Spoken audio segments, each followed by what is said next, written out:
საქართველოს ხელისუფლების მორიგი გზავნილი ტრამპის ადმინისტრაციას გადაიტვირთება თუ არა საქართველოსა და ამერიკის შეერთებულ შტატებს შორის ურთიერთობები. დონალდ ტრამპის მიერ პრეზიდენტ ყაველაშვილისთვის გამოგზავნილმა წერილმა თემა კიდევ ერთხელ გააქტიურა. სტრატეგიული პარტნიორობის განახლებაზე ისაუბრა პრემიერ-მინისტრმა სენატორ სტივ დეინისთან.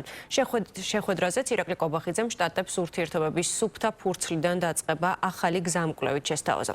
ხელისუფლების გეგმებს სერიოზულად არ აღიქვამენ ოპოზიციაში, სადაც დარწმუნებულები არიან, რომ ამერიკასთან მჭიდრო კავშირების აღდგენა გარკვეული პოლიტიკური პირობების შესრულებით არის შესაძლებელი. საუბარია ხელახალ არჩევნებზე, პოლიტპატიმრების გათავისუფლებასა და ობიექტურ გამოძიებებზე.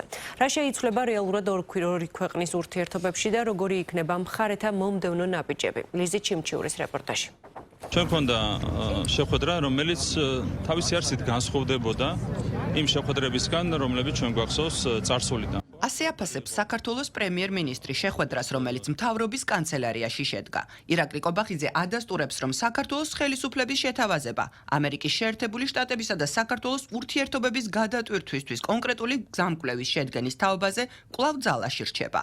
უცვლელია ნება ურთიერთობების სუფთა ფურცლიდან დაწყების შესახებ, რაზეც ქართულ ოცნებაში პოზიტიური მოლოდინები აქვთ, რასაც საფუძვლად ამერიკის პრეზიდენტის წერილის გარდა სტივ დეინსთან გამართული შეხვედრის შემდეგ სენატორის მიერ სოციალურ ქსელ X-ზე გავრცელებული განცხადებაც დაერთო. სენატორი დეინსი მიესალმება საქართველოს პრემიერ-მინისტრთან ირაკლი კობახიძესთან შეხვედრის შესაძლებლობას, რათა განეხილა ამერიკის შეერთებული შტატების საქართველოს ურთიერთობების გაძლიერების საკითხები. სენატორმა დაადასტურა საქართველოს გადამწყვეტი როლი კავკასიასა და მის ფარგლებს გარეთ მშვიდობის, კეთილდღეობის ხელშეწყობაში და მტკიცედ მოუწოდა საქართველოს მჭიდროდ ითანამშრომლოს პრეზიდენტ ტრამპთან, მის ადმინისტრაციასთან საერთო ეკონომიკური და უსაფრთხოების ინტერესების წინსვლის მიზნით. საუბარი იყო აბსოლუტურად ჯანსაღი კუთხით ურთიერთობების გადატვირთვაზე.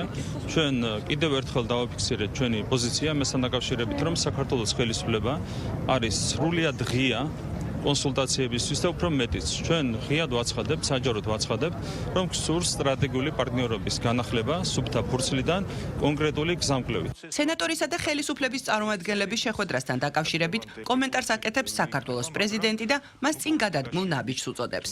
ამასთანავე მიხეილ ყაველაშვილი აქცენტს აკეთებს საქართველოს დამოუკიდებლობის დღისთვის დონალდ ტრამპის მხრიდან გამოგზავნილ მისალოც წერილზე, რომელშიც მისივე თქმით იკვეთება ურთიერთობების გადატვირთვის მზაობა. როცა ჩვენ საუბრობთ სუფთა ფურცლიდან და ურთიერთობების გადატვირთვა, სწორედ ამ წერილში ჩანს, რომ ეს ურთიერთობებისთვის ის მზად არის და მე მგონი ეს პროცესი ჩემის აზრით ამ გადმოსახედიდან უკვე ტრამპის წერილი და შემდეგ მაგალითად სენატორის სტუმრობა, რომელიც ასევე ტრამპის გუნდის წევრია, მისი გზავნილით შეიძლება ჩავთვალოთ, რომ ეს პირველი რაღაცა ნაბიჯი ნახევარი ნაბიჯი და ვარქოთ უგინათ გადაიდგა. დადებითი მოლოდინების პარალელურად ქართულ ოცნებაში კიდევ ერთხელ აღნიშნეს, რომ მაშინ როდესაც სახელმწიფო დეპარტამენტის სახელით გაგზავნილი წერილი დაუყოვნებლივ გამოქვეყნდა, პრეზიდენტ ტრამპის მილოცვა მიხეილ ყაველაშვილისა და ქართველი ხალხის მისამართით ამ დრომდე არ გავრცელებულა. ორი წერილი გამოქვეყნდა, პირველი იყო სახელმწიფო დეპარტამენტის სახელით გამოქვეყნებული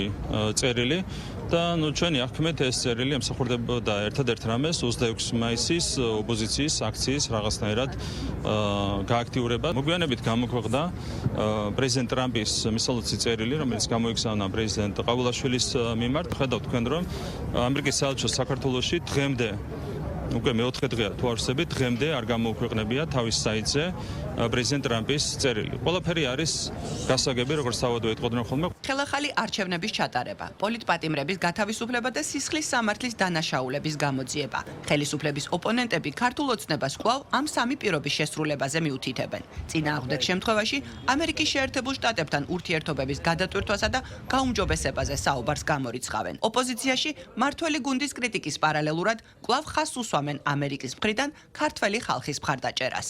ჩანს, რომ ამერიკა სურს ნამდვილად, რომ საქართველოს როგორც უმნიშვნელოვანესი რეგიონის მთავარი პარტნიორი უმნიშვნელოვანეს რეგიონში არ იყოს დაკარგული, ამის გამო ის ითხოვს კონკრეტული ნაბიჯების გადადგმას, სანამ ეს ძალაუფლება მიტაცებულია და არ არის ჩანიშნული ახალი არჩევნები და თავისუფალი არჩევნები არ არის თან ჩანიშნული, მაქამდე საუბარი იმაზე, რომ რაღაც სტრატეგიული პარტნიორობა აღდგება ამერიკასთან ან ევროპასთან ურთიერთობების გაუმჯობესება არის ზედმეტი. პირველ რიგში ეს არის პოლიტპატიმრების გათავისუფლება, აუცილებელია ხელახალი არჩევნების ჩანიშვნა, აუცილებელი არის ყველა იმ სისხლის სამართლის გამოძიება საქმის, რომელსაც ადგილი ჰქონდა წინასაარჩევნო პერიოდში, არჩევნების დღის შემდეგ პერიოდში პერიოდში აქციების დარბევების დროს და ცხადია ამ მოთხოვნებს, როდესაც შეასრულებს ქართული ოცნება, შემდეგ შესაძლებელი იქნება ამერიკის შეერთებული შტატებთან ურთიერთობის გადატვირთვაზე საუბარი. სიანო არაფორმალური მართველი არის ივანიშვილი, რუსი ივანიშვილი და მასთან სურთ შეხვედრა და მასთან სურთ საუბარი, რადგან ივანიშვილი აცხადებს უარს, იმიტომ რომ ივანიშვილი ზუსტად იცის, რასაც თხოვს ამერიკა დაუბრუნდეს დემოკრატიულ გზას, გაათავისუფლოს პოლიტიკური პატიმრები და დაუბრუნდეს დემოკრატიულ ადამიანის უფლებების ღირსების დაცვის პრინციპებს. ვერ გადაიტვირთება ვერაფერ თუ ამ გზას არ დაუბრუნდებიან. მოქმედი ადმინისტრაცია გამოხატავს ძალიან დიდ ინტერესს ჩვენს ურთიერთთანამშრომლობასთან დაკავშირებით. ხაზგასმული არის სენატორის პოსტში ის, რომ საქართველოს თამაშობს ძალიან დიდ როლს არა მხოლოდ ჩვენს რეგიონში, სამხრეთ კავკასიის რეგიონში სტაბილურობის კუთხით, არამედ ზოგადად, რაც 5-წუთიანი ტყუილი შემოგთავაზა ჩვენმა რადიკალურმა ოპოზიციამ, რომ თითქოს მარტო ოპოზიციას ხდებოდა. რეალური შეხვედრა მოხდა კანცელარიაში ბატონ პრემიერთან. იქ იყო ძალიან ღია საუბარი, ძალიან კმაყოფილები ვართ ამ საუბრით. მოხდება თუ არა ამერიკის შეერთებული შტატების ახალი ადმინისტრაციის პირობებში ორ ქვეყანას შორის ურთიერთობების გადატვირთვა ოფიციალური თბილისი თეთრი სახლის პასუხის მოლოდინშია.